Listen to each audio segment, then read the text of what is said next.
Human rights body Amnesty International has condemned the recent arrest of thousands of people in Ethiopia. It says the detentions threaten a new era of human rights gains under Prime Minister Abiy Ahmed.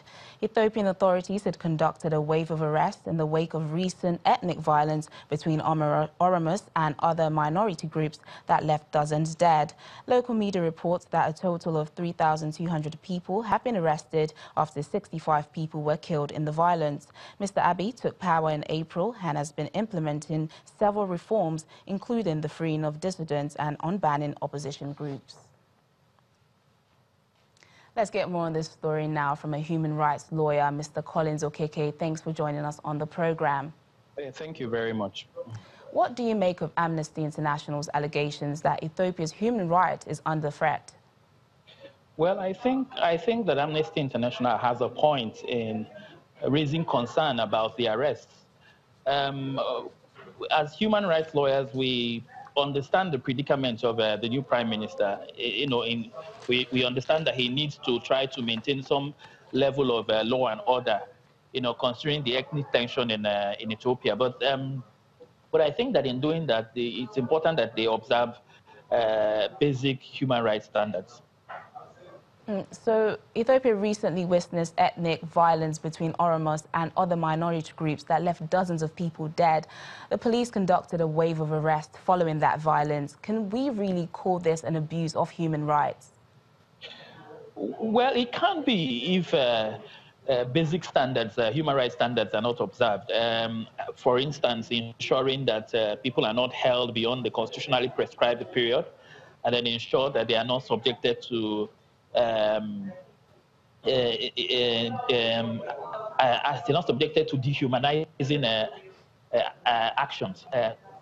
But like I said earlier, I think that I can understand the predicament of the Prime Minister and the need for him to try to maintain some level of law and order.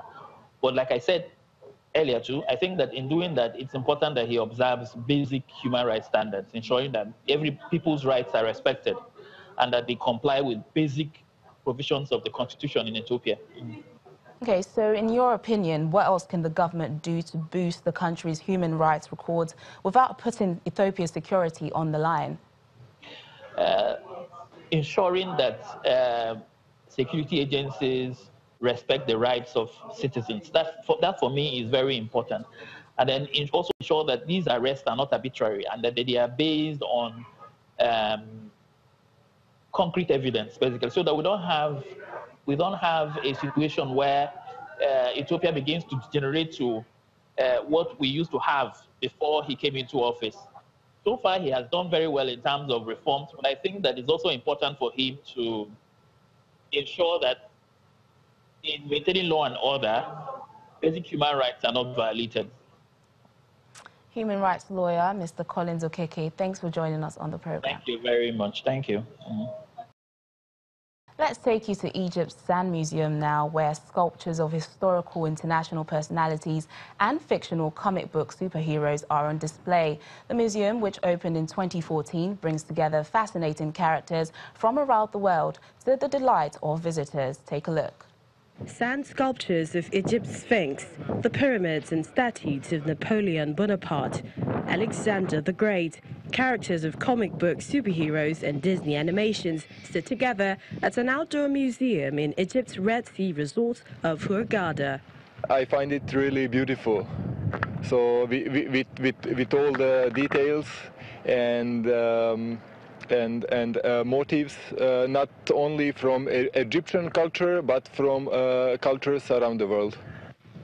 Using only sand and water, 30 artists spent 7 months creating the sculptures, which includes characters from 15 different countries around the world. The time it takes to carve the structures varies according to its size. Sculptures that weigh around 6 tons can take just a few days to complete, while others weighing thousands of tons can take up to a month. Rainfall has a huge effect on the sculptures. It washes away the protective coat, and when the sculpture absorbs all the water, it is prone to damage. There were some sculptures that crumbled because it had absorbed too much water, such as the winged horse that we had there, which fell after it absorbed a lot of water. Sculptors are constantly renovating these structures due to damage that might be caused by weather conditions. Sculptor Abonob Botros says if this happens, they'll start fixing it from scratch, but have so far not found a preventative measure that can be taken to protect the sculptures. When you remove salt particles from the sand, which is what causes the disassembling of the sand, it then becomes more compact. After we add water to the sand, it turns into a paste, and the sculptor begins his work. After that, it is left to dry, and using a spray that is similar to hairspray, just so it can act as an insulator from the wind.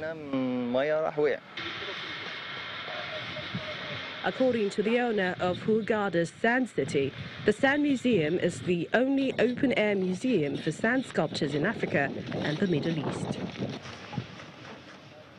A 21-year-old footballer from Cameroon is preparing for the country's October elections as he will be voting for the first time. He says his love for football might influence his vote as the polls are closely linked to next year's Africa Cup of Nations.